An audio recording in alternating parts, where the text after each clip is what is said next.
Oh, no way, is that the Prime Minister shopping at Bunnings just like a regular Australian? Oh, yeah, and there's his bride-to-be Jody with a bag of potting mix. Oh, they must be doing whatever it is that one does with potting mix. He's so relatable, he's got my vote. Oh, look, Jody, a sausage sizzle at Bunnings? Who would have thought?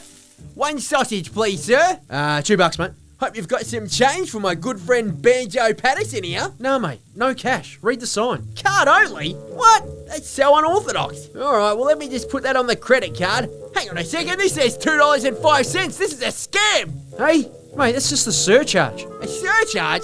What the hell for? I don't know, the big banks charge us for the FPOS and we just add it to the transaction. Oh, that's ridiculous. We're in a cost of living crisis apparently. Us regular Aussies are struggling, so every cent counts, I'm told. Mate, there's nothing you can do about it. Just tap and go. Oh no, I'm the Prime Minister, and I'm best friends with the big four banks, so I'm gonna go down there and I'm gonna stand up for the little guy. Because this isn't just about a surcharge on a sausage, this is about the principle.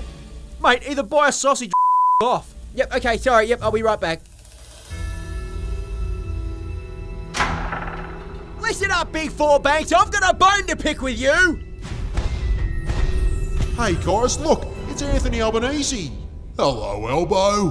Please take a seat, right here in the palm of my hand. Thank you, Combank, but I'm afraid this is not a friendly meeting. I just got stung with a surcharge for a sausage. Ooh, he's angry. Look who found himself a little backbone. All this over an itty-bitty 1.5% surcharge. It's a small price to pay for the convenience of a cashless society. I'm starting to think you guys are pushing this cashless society thing just so you can rake in all the fees. What? No. Those surcharges only amount to what? A measly $4 billion a year?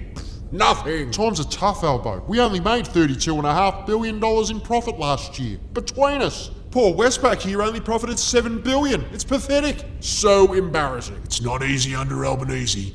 I'm doing the best I can. Aren't all these new immigrants I'm bringing in signing up with you and giving you all their money? Well, yeah. You know, we could always do with some more. Oh, but they're already at unsustainable levels. Come on, Elbow, please. No, I don't want to be under your thumb anymore. Huh? What's gotten into you? Where's this newfound moral fortitude coming from? I don't know, but a few moments ago when I was at Bunnings, I experienced what it was like to be a common man for a fleeting moment. And it sucked having to give you big four my money just for the privilege of using card. Well, I won't be bullied any longer. I'm putting a stop to this cashless society right now. Jody, come and pick me up from the banks. Oh, Jody, please. You're really killing a moment for me here. Fine, I'll get an Uber. Insufficient funds? Where's my money? It's not your money. It's our money. But you can't just steal it. Of course we can. Why do you think I'm called NAB? It literally means to steal. I never would have thought the big four banks were so obsessed with money. This is about more than money. This is about power. Power you can enjoy too, Anthony. I'm listening. Going cashless gives us total control. No economic privacy. We can see and stop any transaction. We can freeze accounts, just like our friends did in Canada. He who controls the money controls the world. And that he could be you. So what do you say about a cashless society now? Alright, we're a cashless society now. One sausage please, sir. And don't worry, I'm happy to pay a little surcharge. Yep, just updating the FPOS machine with the latest CrowdStrike patch and... Oh no! It's a blackout! How am I going to pay for goods and services? Why didn't we keep cash as a redundancy measure? We're all going to die! Ah! Well, I feel like a silly sausage.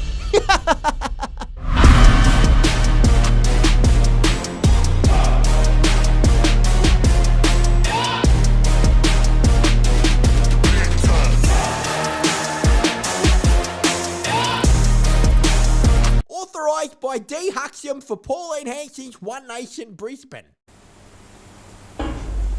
Roll up, step right this way. It's the greatest show on earth. It's the Canberra Clown Show, and my thanks to Outsiders fan Graham from New Zealand who sent me this gag this week. Quote, a young boy asked his father why there were no circuses anymore, to which his father replied, the clowns are all politicians now. Indeed, and what a circus it has been this week with Albozo preparing to reshuffle his pack of clowns. But first of all, he had to remind everyone what he is best at, throwing Richard Miles under a clown car. Well, I've tried to have a couple of days off, and here I am at a press conference on Monday, might I say, that the acting Prime Minister, Richard Miles, has been given a bit of an easy time. by the fact that I'm standing up here as a result of President Biden's announcement. I will be having on leave till Wednesday, although here I am at a press conference. Poor Dickie Miles, always the bridesmaid, never the bride. Oops, sorry, that's not Dickie. This is Dickie, cheerfully playing second fiddle, as always, to Albozo. And as I said, Mr Albanese has spent a very busy week perfecting his cabinet reshuffling trick. No way! Sorry, my mistake. Here's Albo laying the groundwork for his reshuffle. We're expecting an announcement on Sunday. If I told you what it was now, you mightn't turn up on Sunday.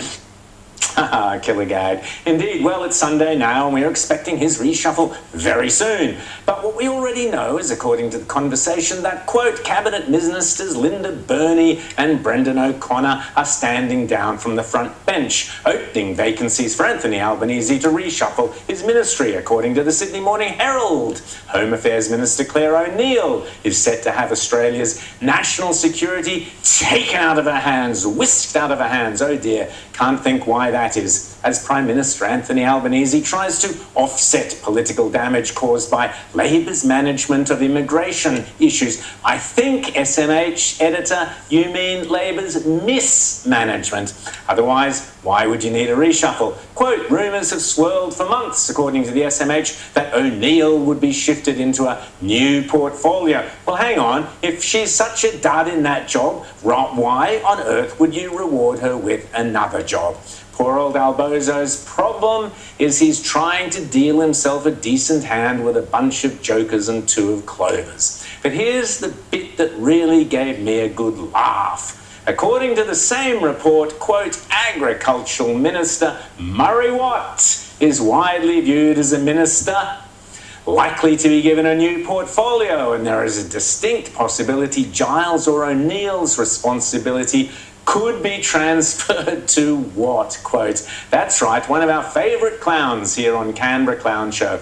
The bloke who destroyed the live cattle trade, the bloke who thinks Aborigines were farmers, and the bloke who, let's not beat about the bush here, was the minister in charge of the Department of Agriculture during the unfortunate 2022 Australian Pesticides and Veterinary Medicines Authority private urination incident scandal. Don't remember that one? Here's a snippet from Senate estimates, and I do apologise, it being a Sunday morning. I've been told about an incident that occurred at a staff Christmas party in 2021 in which a male senior staff member allegedly urinated on other staff members. Was such an incident reported to you, and if so, was any action taken? I am not aware of it in that context, not at a Christmas party and at any party then, or any work function?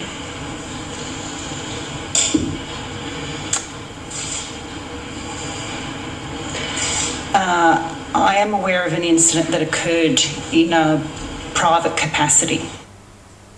Okay, well, I think we'll leave that one there. Murray Watt quite rightly demanded an urgent briefing on the incident. I don't know about you, but I'm busting to find out what he discovered. But what we do know is that, quote, the board chair and CEO of the APVMA last year resigned following that review.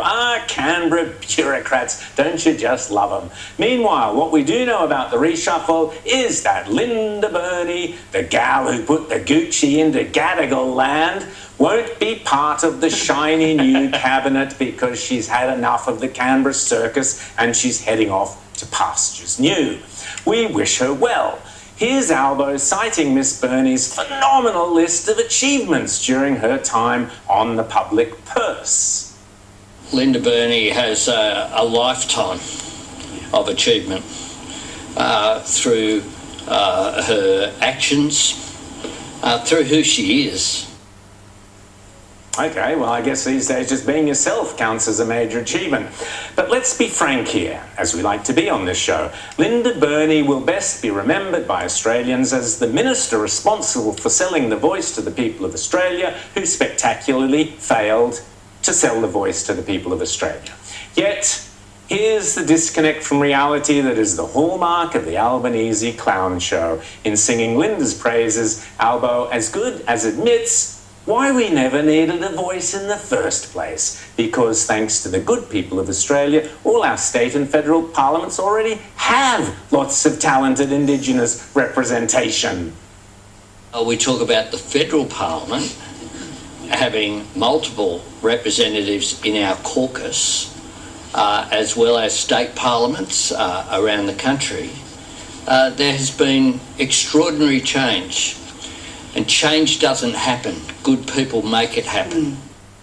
So he's talking about Indigenous representation. So what was the point of the voice? Well, may you ask. Meanwhile, here's another Canberra clown, the ever-so-serious Tim Airhead. Sorry, autocorrect spelling, I mean Tim Ayres with a Y, as in Ayers Rock, the famous landmark named by the explorer William Gosse in 1873 in honour of Sir Henry Ayres, the 8th Premier of South Australia who made his fortune out of mining, and in 1863 was appointed a minister without portfolio in the, wait for it, the 1860 South Australian Dutton Cabinet. Could Sir Henry Ayres, the mining magnate turned politician, and Tim Ayres, the staunch lefty trade unionist turned Labor politician, be related, I hear you ask?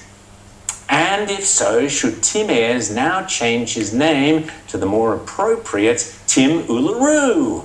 While we ponder these weighty matters, here's Tim explaining what a sterling job the Albanese government is doing. What are we on about? The future of the manufacturing sector in Australia, building the manufacturing capability that we need for the future that will deliver tens of billions of dollars of investment into Australian manufacturing.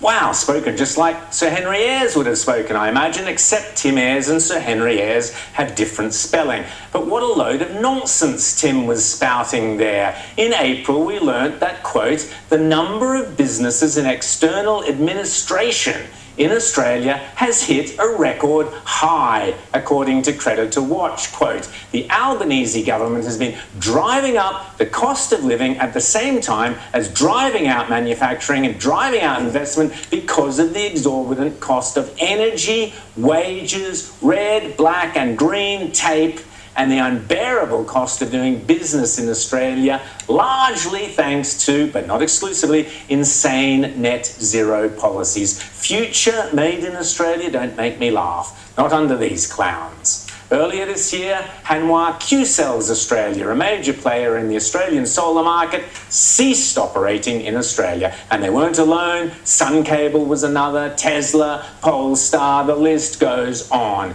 Too many towns across Australia now are forced to confront the day they closed the factory down, which is a Harry Chapman song. But all their words of wisdom won't make you go away. The day they close the factory down